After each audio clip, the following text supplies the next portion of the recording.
I really thought the past few days about what's the most pressing problem that we have, and it was really obvious to me yesterday that we have a big challenge here, and I kind of helped you break it down and create something new. What do you think one of the biggest struggles that we have is besides skill set? And that, like operationally, let's talk tactically. Tactically, our database intelligence. Hey, this is Blake Sloan. I've been selling real estate over 14 years. Our team of highly trained professionals, along with our unmatched marketing, has sold thousands of homes here in the Myrtle Beach area, and this is how we do it. So I'm going to go back and recap that for everybody, because even our long-term people have been here for a while. We have really bad database intelligence. So I was really uncovering this yesterday on our seller side. We had lead after lead after lead after lead after lead after lead after lead that was called once or twice. Either booked the appointment, they no-showed or no-signed. Guess what happened? They're jawed to the abyss. We don't talk to them for months and months and months. So I kept looking at one, and even a lot of times, a lot of leads will resubmit. We call them twice in June, 3 times in June, and guess what happened? Yes. Going to the abyss, right? And the same thing happened. So it made me, I was very angry yesterday looking at that, of just almost 100% of leads that didn't sign, after a few months, just go to the abyss. And it goes back to database intelligence, database management. Well, it made me look into the buyer side, right? So I dug down a lot yesterday, and guess what we had? Same exact problem. And so what that had me understand is like, look, there's a deeper level of database intelligence that we make sure we have to understand and have to be able to execute. Why? Because it's your biggest point of leverage in your business. There's a ton of leads in there, and you're just getting 1 or 2% of them. Okay, so it's very important for us to understand what's the first most important piece of it, you think? If you had to guess, give me something.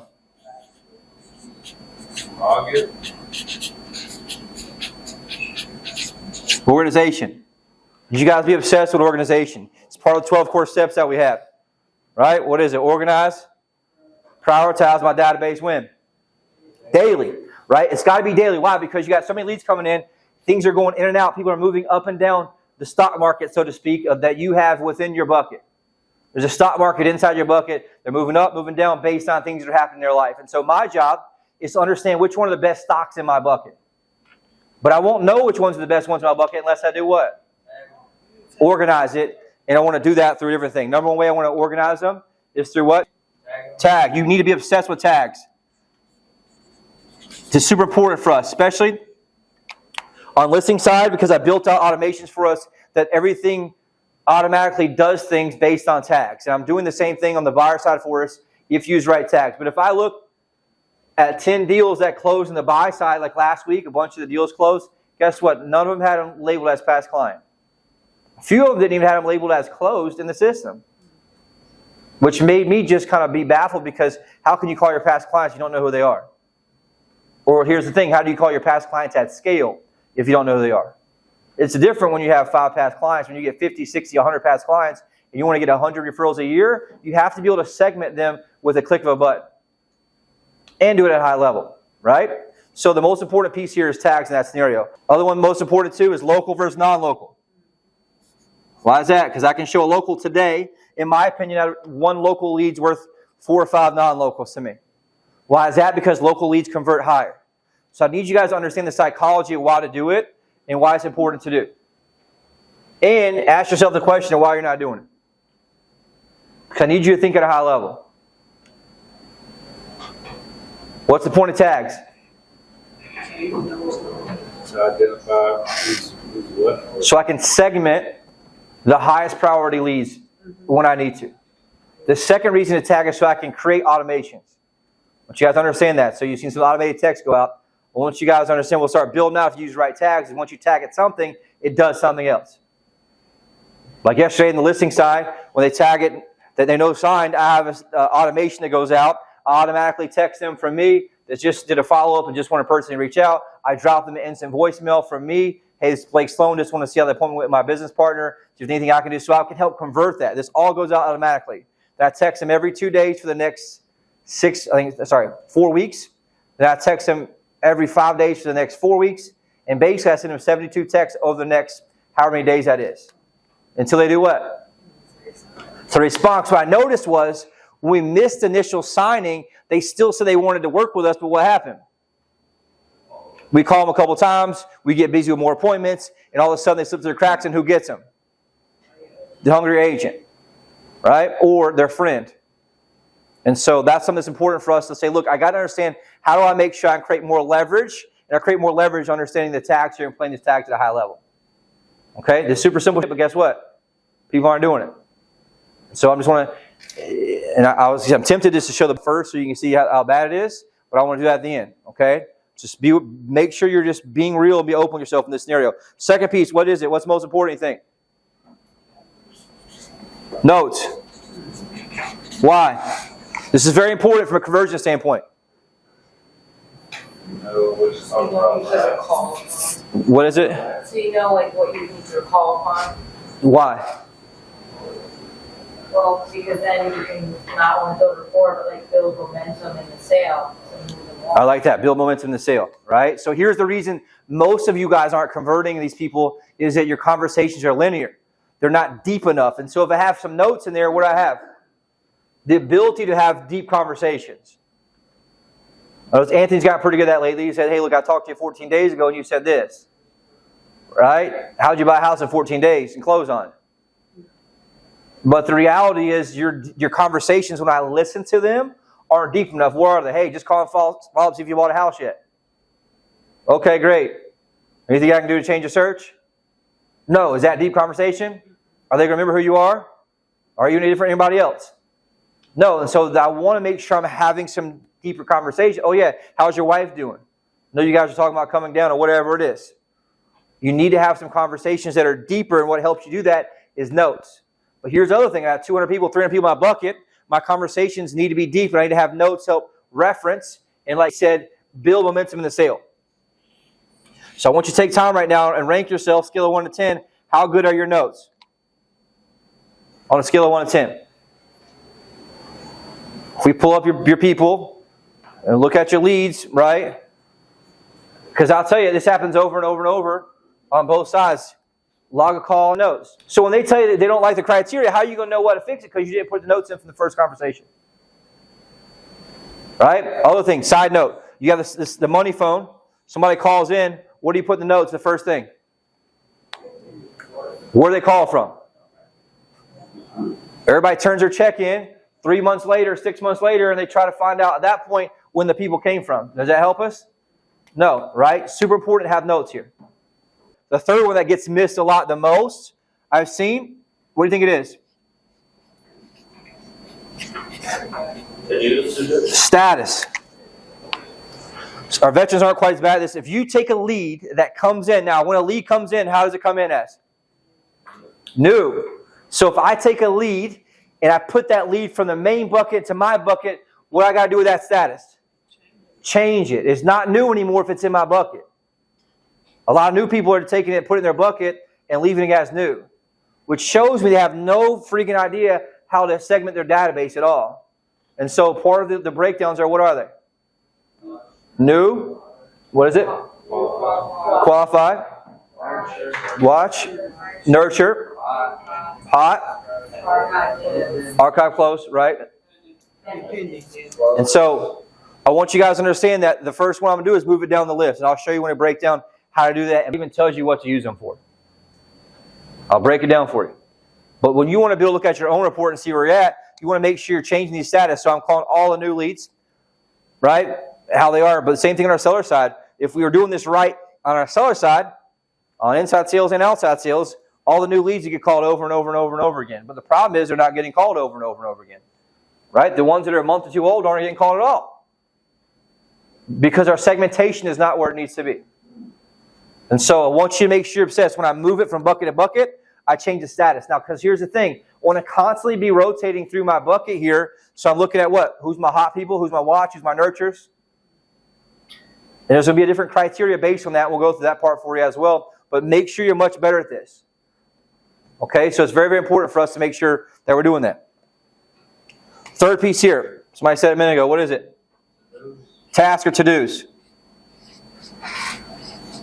Super important here. We got to make sure you're using to-dos. Why? Systems work, people don't. That's the right way to put at it. We have good intentions to call them, but what happens? We're not calling. Now, here's the crazy thing. Well, everybody says, well, I call 50% of my bucket every week. How do you know which 50% you're calling? That's the problem. Now, there's ways to do it. We'll talk about that a little bit, but I need everybody to have some type of plan for long-term follow-up. The same thing on our seller side. All the seller sides that got missed, guess what we didn't have? To-dos at all. And so it's very important for us to make sure that we're taking time to plan out the to-dos and do it. I prefer that I'm old school in this, and I don't really know how. I was trying to think last night, like, how do I articulate to you guys how I learned how to do it? They just go right to the abyss. Right? There has to be an obsession with this, and the only way to remember everybody is by doing to-dos. Now, what's the problem? We have a lot of to-dos right now. Guess how many, somebody may know, guess how many to-dos we have that are undone? 98,000. There's 19,000 this morning. All right? 19,000 to-dos that aren't done. So we got to get that cleaned up. I hope you guys do that from the Super Bowl ones, but I need you to make sure you live by this. How I prefer to do it is you have to-dos on everybody every other week. What do you think the next piece of that is? You share with them when you follow up. So I have all these things. The next piece I need to do, prioritization, if you call there, and task management.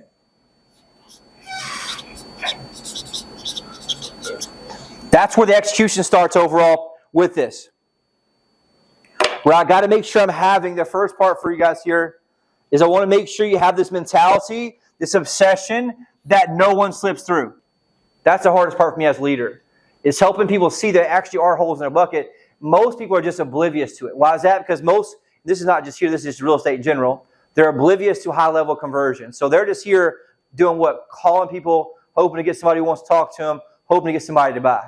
They don't understand this is a long-term seduction process, and the better I am at seducing people from the very entry level, right, to the very, very top, right, like I said, the bottom of the funnel where they're actually buying, is where the conversion piece happens. And you guys, I want to take a whole page to draw it out, but you guys understand how a funnel works, right?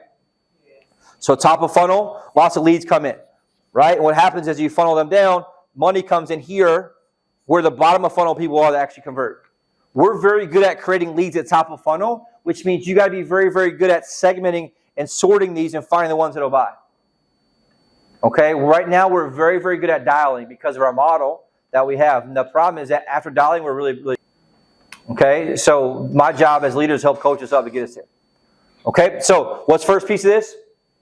No one slips through. What is it? It's an obsession. Meaning that you want to look at your bucket. I don't look at my bucket at who I'm calling. Look at my bucket at what?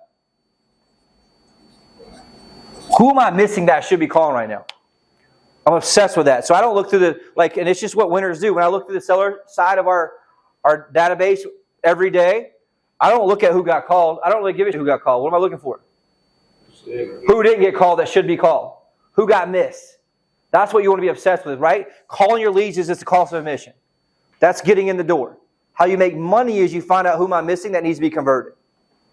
And the only way you'll ever figure that out is be obsessed with it. I've been obsessed with it for 20 years almost, and it still gets different and different and different as you understand the next level. Second piece of this, very important, is understanding my cadence and rhythm. Cadence and rhythm. Very important. Rhythm matters a lot to clients because what rhythm does is do what? What's it? Sets pace. What else? That's true. What's rhythm do? What did you say, Kyle? All right, what does that do? Make it count on you. Who said it? Somebody said it in the back. It builds trust. Right? Rhythm builds trust. If I follow up with them over and over and over and over and over again, what happens to them? They build more trust, they start respecting you, and they need impressions in their subconscious of who you are so they know who you are. Now here's a crazy part of this. I see rhythm of people calling and calling and calling, but all they do is they call and what else? Nothing. I saw on the seller side yesterday, we had $500 plus leads that were called, and guess what happened? No voicemail, no text message. So what does that mean? They don't even know that you even called. Here's the crazier part. Even if you left a voicemail, guess what most people don't do now? Check voicemails. And so it's important for us to understand how do I make sure I have the rhythm, and I have to hit the rhythm all three. I'll talk about this over here, but I want to make sure I have the rhythm. Now, cadence is a little bit different. What do you guys think the difference is between cadence and rhythm? Cadence is a tonality. have the same energy every time you talk? So cadence, I want to have different cadence. I want to have a super strong cadence and a super calm cadence. Meaning that sometimes I'm going after them a little bit harder and sometimes I'm just checking in. So guys, I was building out that 72 plus message follow-up to the no signs yesterday, right? I had to mix in different cadence. So sometimes in my cadence, I'm super aggressive, and sometimes what am I? Hey, I'm just here for you. If you guys need anything, I want you to know that we're here waiting on you. And I'd add a little humor in there. Why is that? Because I'm not sure which part of the cadence is going to get the response I want. I've got to mix up my different ways of communication. I need text, email, and I need it together. Why is that? Some people just don't respond to phone calls, even if you do leave voicemails, and some people like to text them. Some people don't respond to phone calls, some love phone calls. Some check voicemails, some don't check voicemails. Some love text messages, some hate text messages. Some people love emails. Some love emails, some don't like emails. That's very true. But it's important to understand there has to be a good mix. Here's the thing. I need to have video in there as well. Right? How many have seen a bomb out in the last 5 days? Nobody. But I need to have a mix. Why? Because they need to see your face. And here's the thing. What's every other agent doing? Calling them, texting them. How many videos are they getting that are personalized? Not very many. Okay, so it's important for us to understand, look, I got to have a mix because I got to differentiate. So the reason that people aren't responding to you because you're blending in with everybody else. The other 6,000 agents that are here, that they're submitting multiple different sites, and they're blowing them up. Why? Because they're hungry trying to feed their kids too. And so you got to make sure that you're smarter than them, not just thinking linear. Linear is just call them not mindlessly and numbly, I guess, call them very mindlessly over and over and over, leaving numb ass shit for them. Okay, I need you guys to make sure you're mixing it up in that scenario. And the fourth piece of this, that's very important, is scoring. What do you think that means? Scoring. I'm scoring my leads at all times. Which ones are responding, which ones aren't responding, which ones are hot, which ones not, which also leads to the other piece of organization right here, which is the qualification piece. People that respond to you, like quality. So on the qualification piece, how many are using that? First one is timeline. So my people are looking to buy the next month, next 1 to 3 months, next 6 to 12 months, whatever it is. You want to make sure you're having that organization there so I can score them on who's here and who's not. Because what's happening is, one of my best things I got from one of my early coaches was that whatever they tell you, always divide it in half. If they're 6 months out, they're probably going to buy in 3 months. And in some cases, if you're good, you can get them to do less than that. But ideally, you want to make sure you're using those qualifying questions. It asks a couple of things. Number one, timeline. Number two, pre-approved. All these things. So if I want to have a scoring system for my leads so that I'm constantly doing what? Paying the most attention to the ones that are most likely to buy. So what's the problem with scoring? Would be having the ability to segment based on score. So the reason notes aren't enough, of having the notes, and I got everybody has great notes, what can I not do? I can't 1 click or 2 clicks pull up the list of people who are buying in the next 3 months or less that are pre-qualified and load them into $1 and do what? Call them and text them. Third piece, which is really some of the most important here, is execution. How do we know that? Because we have 19,000 plus to-dos that aren't getting done. Right? So this is super important.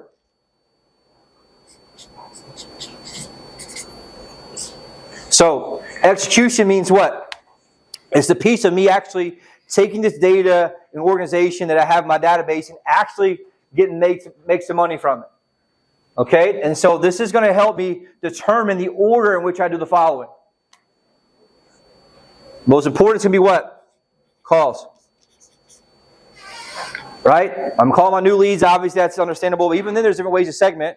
What happens to a lot of our Zillow leads when they go in the system is they go in there initially, and then what happens? They don't actually log in because they're from a different system, and they're still using Zillow, and so they fall off. And a lot of times, they're not getting called after the first week or two. Meanwhile, they're still searching, still buying stuff. And so I know they does it in a way, but you want to segment all the Zillows and call them too. Even the ones from 2 or 3 months ago that haven't logged in. Why? They're still searching on Zillow. And our job is to get them off of Zillow and onto our site. But we're not doing that in many cases, right? We're just mindlessly get who logged in last. The newest registers. We've got to make sure we understand of like, how do I find the ones most important? Second piece here, I've got to make sure that call, text, super important. And obviously, I'm going to leave voicemail kind of here. Here's the thing. I don't know how many times to say it again, is if you have somebody in your bucket and you call them, what do you need to do 100% of the time? Leave a voicemail. Why would I not leave a voicemail? What do some people say? Well, what if they think I'm calling them too much? Good. If they're not yelling at you for calling too much, guess what? You're not calling enough. How do we know that? Because how many people did you talk to yesterday that bought from somebody else? 3? Yeah. Right? There's just so much competition out there. If you're not getting somebody who's angry at you for calling them too much, you're not calling enough. And you want to have certainty in your voice when you're following back up with them, which is super important. Okay? 100% of the time, if they're in my bucket, what am I doing? Leaving a voicemail. And I'm putting a note in there what I said, and I'm logging it and boom, telling that I put a voicemail. It drives me up the wall when I see people. I'll watch people call over and over and over and not leave a voicemail for a month in their own bucket. What's the problem with that? They don't even know that you even called them. And so it's very, very important to me. Now, then the next thing I'll do is I want to do what? Text where? Number one, it's much more efficient. Period. So like I don't even like sending regular text messages too much anymore because why? I got to pull my phone out. I got to type in a new message. I got to type their number in. I got to type their name in. I got to try to type on the small thing. Or I can have some things I copy and paste on my computer, 2 or 3 clicks, and I can type my actual big keyboard. Now, if you have an Apple, you can use the iMessages in there too. But even then, it's much more efficient and it's trackable. So I can do what? See in my simple conversations when I'm on the phone with them, when they answer 2 calls from now, that I did leave them 2 text messages and here's what our conversation was. But you want it to be in the system so it's trackable and organized. You can have it organized so you can see what? The entire conversation. Now, this is an important part of the execution piece that everybody missed. After I've done this piece here, right? Organization, I prioritize, task management, I've done this stuff, I've called them, I've been through it, I'm nailing it. It takes a lot of repetition to get this executed. So at this point, I want to retask. I put this in here because a lot of people miss it. Retask. What do you think that means? Redo the to-do. Based on what? My conversation or lack thereof? Based on the outcome of the conversation, I always have a to-do. Always have a to-do for every single person that's in there. Right? There's nothing that works better than the system that they're able to log in. I can see when they logged in. I can see if they're opening my emails. All that stuff is much more efficient than anything outside of this. Okay? Very, very important piece here.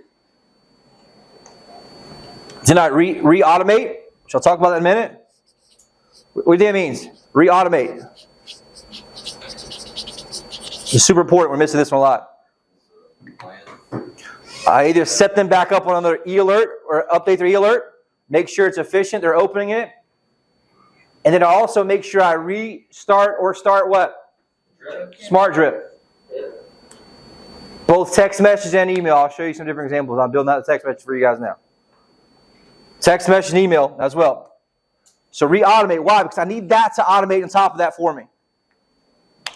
Very, very important piece here. And the last part of this execution is, and then I reorganize. What does that mean?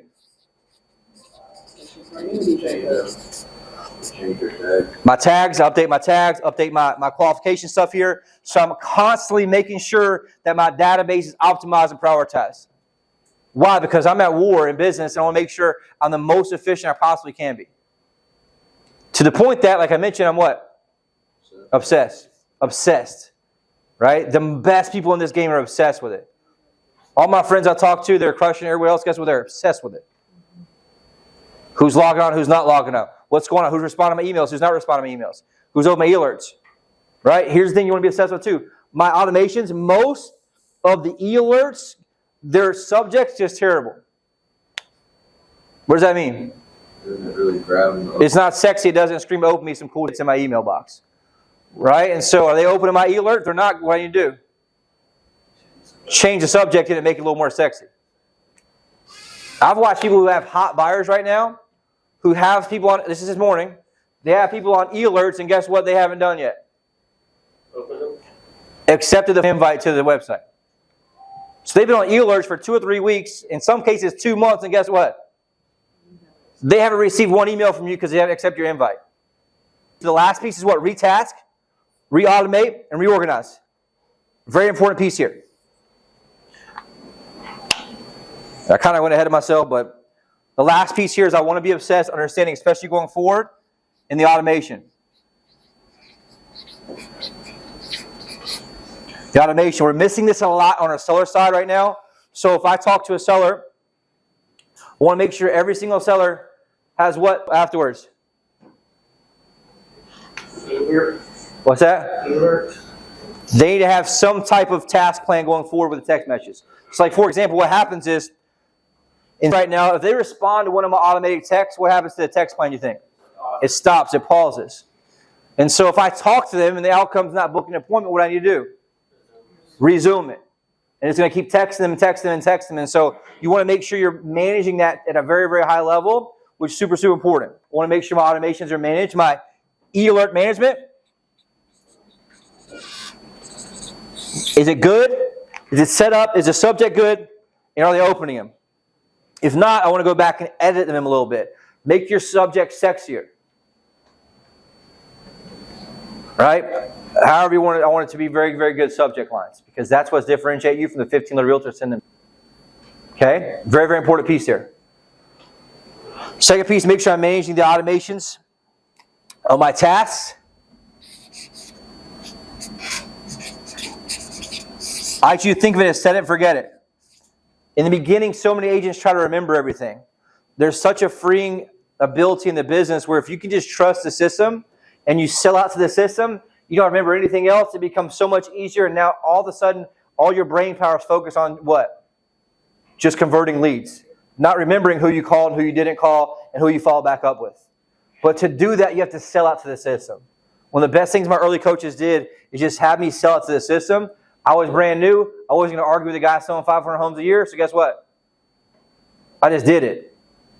There's a lot of people at the same conferences and coaching groups as me, and they argue with him, and guess what happened? They didn't make it, and they don't sell near as many homes as we do. Just trust if it works, if somebody else is doing it, right? It works. Sell it to the system. Where we have that thing, not in, not out, right? If there's not something there, it doesn't exist.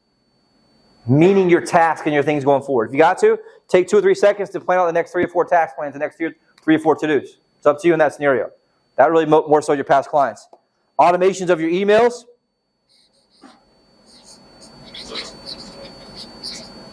And automations of your text. These should be your text follow-ups, your email follow-ups, your overall smart drip for your follow-up emails. And I need to be obsessed with all of these. Is this a lot to do? Yeah. This is how you make $300,000 plus in the business, net, right? This is how you, over time in your business, make millions of dollars in real estate. By doing these same exact things, because it's all about how do I differentiate, how I convert leads.